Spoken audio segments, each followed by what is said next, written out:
साहूकार के 7 बेटे और एक बेटी की कथा। एक साहूकार के 7 लड़के और एक लड़की थी। साहूकार के बेटे अपनी बहन से बहुत प्यार करते थे। साहूकारनी के साथ उसकी बहुओं और बेटी ने चौथ का व्रत रखा था।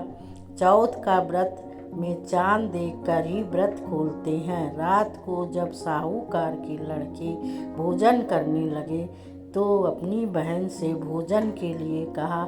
इस पर बहन ने बताया कि आज उसका व्रत है और वह खाना चंद्रमा को अर्घ्य देकर ही व्रत खोल सकती है और कुछ खा सकती है। सबसे छोटे भाई को अपनी बहन की हालत देखी नहीं गई और वह दूर पेड़ पर एक दीपक जलाकर चलनी की ओट में रख देता। दूर से बहन को दिखाता। चलनी की ओट में रखा दीपक चांद की तरह लगता। ऐसे में वो ऐसा लगता जैसे चतुर्थी का चांद हो। बहन ने अपनी भाभी से कहा कि चंद्रमा निकल आया व्रत खोलने, लेकिन भाभियों ने उसकी बात नहीं मानी और व्रत नहीं खोला। बहन को अपने भाइयों की चतुराई समझ में नहीं आई और उसे देखकर करवा उसे अर्घ देकर खाने का निवाला खा लिया। जैसे ही वह पहला टुकड़ा मुंह में डालती है उसे छींक आ जाती है। दूसरा टुकड़ा डालती है तो उसमें बाल निकल आता है और तीसरा टुकड़ा मुंह में डालती है तभी उसके पति की मृत्यु का समाचार उसे मिलता है। वह बेहद दुखी हो जाती है। उसकी भाभी सच्चाई बताती है कि उसके साथ ऐसा क्यों हुआ। व्रत गलत तरीके से टूटने के कारण माता उससे नाराज हो गई हैं। इस पर वह निश्चय करती है कि वह अपने पति का अंतिम संस्कार नहीं करेगी और अपने सतीत्व से उन्हें पुनर्जीवन दिलाकर रहेगी। शोकातुर होकर वह अपने पति के शव को लेकर 1 वर्ष तक बैठी रही और उसके ऊपर उगने वाली घास को इकट्ठा करती रही। उसने पूरे साल की चतुर्थी को व्रत किया और अगले साल कार्तिक कृष्ण चतुर्थी फिर से आने पर उसने विधि विधान से करवा चौथ व्रत किया। शाम को सुहागिनें कथा करती हैं कि यम सुई ले लो, पिए सुई दे दो, मुझे भी अपनी जैसी सुहागिन बना दो।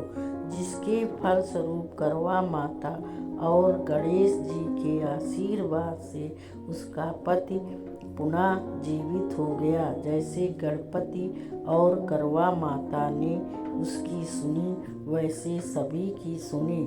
सभी का सुहाग अमर हो, सभी सुहागिन रहें। जय करवा माता की, जय गणेश भगवान की।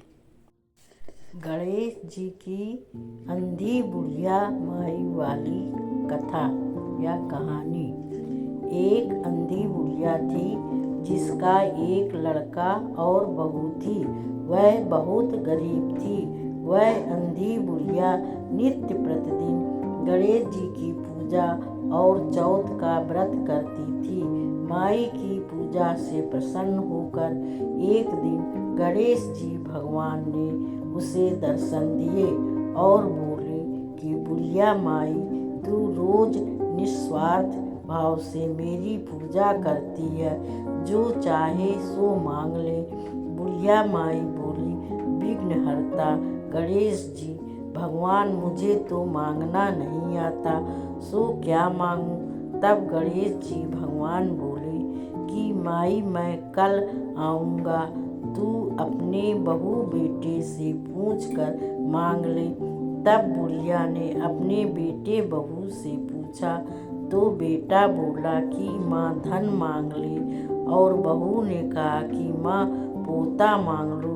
बुढ़िया ने सोचा कि बेटा बहू तो अपने अपने मतलब की बातें कर रहे हैं, अतः उस बुढ़िया ने पड़ोसिन से पूछा तो पड़ोसिन ने कहा कि बुढ़िया माई, तेरी थोड़ी सी जिंदगी बची है, तू क्यों तो मांगे धन और क्यों मांगे पोता, तू तो केवल अपनी आंखें मांग ले जिससे तेरा जीवन सुख से व्यतीत हो जाए।